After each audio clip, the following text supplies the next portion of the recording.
الله الرحمن الرحيم. السلام عليكم ورحمة الله وبركاته.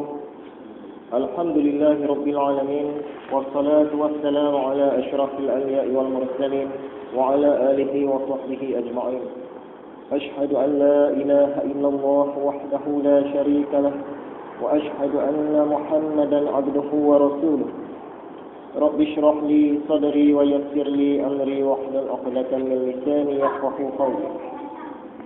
سبحانك لا علم لنا إلا ما علمتنا إنك أنت العليم الحكيم، ولا حول ولا قوة إلا بالله العلي العظيم.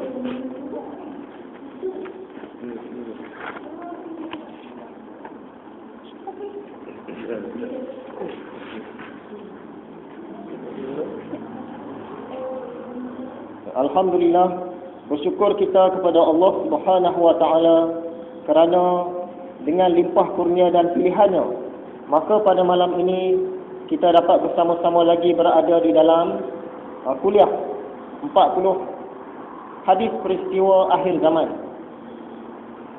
Cuma malam ini kita hendak melihat huraian khutbah Aidil Adha yang lalu. Kita tidak menyentuh tentang hadis kita. Sebelum itu, kita imbas kembali pelajaran sebelum ini. Antaranya kita melihat suatu hadis yang bertajuk bahaya kemewahan. Dalam hadis bahaya kemewahan ini, kita berkenalan dengan seorang tokoh, yakni seorang sahabat Rasulullah SAW yang bernama Mus'ab bin Umair.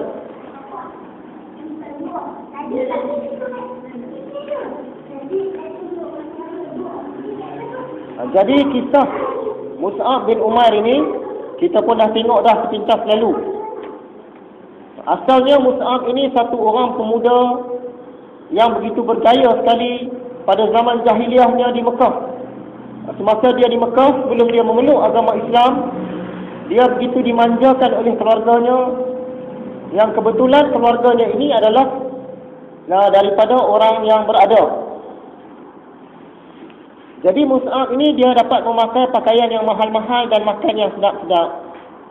Tetapi apabila Mus'ab bin Umair mendapat hidayah dan memeluk agama Islam di tangan Nabi Muhammad, maka keluarganya ni telah melakukan sebaliknya kepada Mus'ab bin Umair. Mereka mengikat dia di rumah, mengurung dia supaya dia tidak keluar dan bertemu dengan Rasulullah.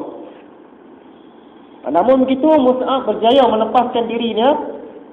Dia lari dari Mekah, yakni berhijrah ke Abyssinia untuk penghijrahan kali yang pertama. Dan apabila umat Islam diperintahkan berhijrah ke Madinah, maka Mus'ab bin Umair pun pindah ke Madinah. Jadi di Madinah ini Mus'ab dia hidup dalam keadaan yang begitu dhaif, sangat miskin. Memang betul-betul fakir miskin. Kerana harta yang dia ada pun hanyalah sehelai kain saja. Kain itulah yang dia pakai. Baju tak ada, duit tak ada, apa pun tak ada. Jadi Nabi Muhammad suatu hari dia ternampak Mus'ab bin Umair ni pakai kain yang sehelai itu. Yang itulah dia bawa pergi semayang, bawa pergi perang, kain itulah. Dan kain ni pula ada koyak-koyak dan bertampal dengan kulit. Nabi Muhammad pun sedih sehingga mengalir air mata dia, mengenangkan nasib Mus'ab bin Umair yang dulunya satu orang yang begitu mewah, tapi setelah mendapat hidayah memeluk agama Islam, dia jadi satu orang yang miskin. Sungguh pun begitu, Mus'ab dia tetap kekal dengan agama Islam ni. Dia tak kisah, miskin pun miskin lah, asalkan dia berada di jalan yang benar. Jadi bagaimana kesudahan nasib Mus'ab bin Umair ni? Dalam peperangan Uhud, Mus'ab bin Umair dia bertindak sebagai pemegang bendera, pegang bendera tentera Islam. Jadi dalam perang Uhud ni umat Islam kalah kepada tentera musyrik. Dan Mus'ab telah mati syahid. Macam mana cara dia mati syahid? Semasa dia pegang bendera ni tak boleh jatuh. Jadi dia pegang, pertahankan bendera Islam ni, tangan dia sebelah pun sudah kena tetap.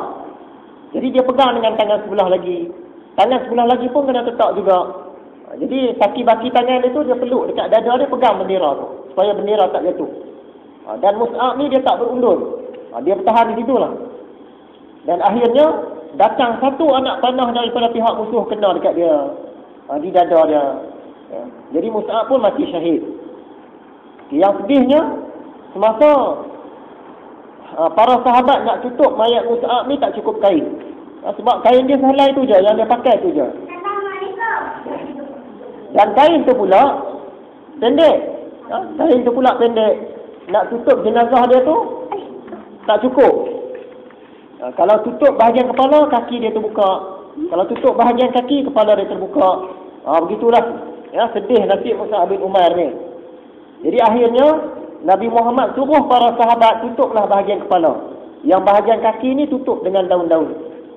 Itulah cara nak tutup jenazah Mus'ab ni. Jadi begitulah. Kita lihat bagaimana sahabat Nabi zaman dulu nak dapatkan Islam ni susah. Sedangkan kita ni nak dapat senang. Ya, kita nak datang sembahyang, nak datang dengan pengajian, tak ada siapa pun nak halang kita di rumah. Tak ada siapa pun nak tangkap kita, nak ikat kita. Tapi kita saja yang tak datang. Kalau jadi macam Mus'ab ni susah. Ya? Okey, habis kita Mus'ab bin Umair.